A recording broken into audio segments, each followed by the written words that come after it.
Are Grand Cannons any good? Besides taking a nice peek at the Grand Cathay roster, I'm also doubling down on what I'll call my artillery series, because who doesn't want to see things go boom? In this case, it's the cannons that do the booming. Everything else is like, yeah, nandayo koitsu, doko kara utsu no yo, and stuff. Please like, subscribe, comment, and consider donating through my Coffee page. Coffee is good. Coffee is life. Grand Cannons cost 900 gold to recruit by default, and for that you get 4 models, a unit HP of 4756, 20 armor, so very squishy, leadership 50, speed 30 because you have Ox power going on, melee stats of don't ask please, and now we'll move on to the range stats. Ammunition is 22 by default.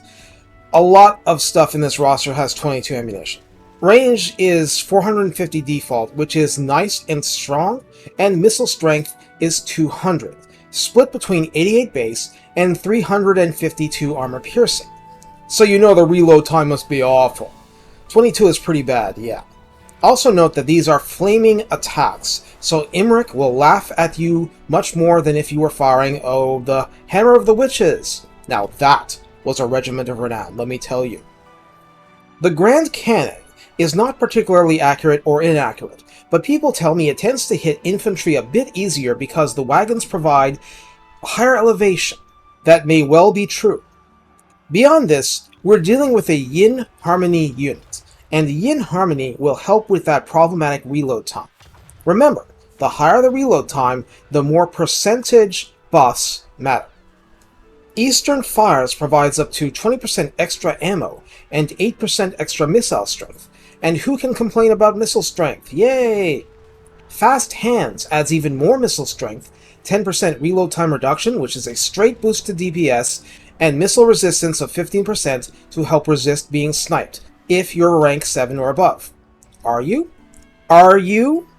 In the tech tree, wadding cartridges adds 15% more ammo and 10% extra reload time reduction. And that's the only tech uniquely applicable to the Grand Cannons, but come on, that's pretty powerful. Those cannons are becoming monsters at this point. Even though the shots are flaming, walls cannot take advantage of that fact. This is your all-purpose anti-tower, anti-wall, anti-fortress weapon. It's also what you want to use to snipe dragons, lords in dragon form, feral mammoths, giants, basically everything I've ever included in my Monsters series. Obviously, Imric is kind of a problem, but if you're something like a War Hydra, put your multiple heads between your legs, bro. You're done. Well done. Thing is, you had little realistic prospect of flanking with a great cannon unit back in the day. 30 speed is shockingly fast for artillery. You can be much more aggressive if you can control a flank and get this pointed at the sides of advancing infantry ranks. Be creative. Take care, and have fun firing the bowling balls into the enemy's infantry lined up like pins. And these balls are on fire.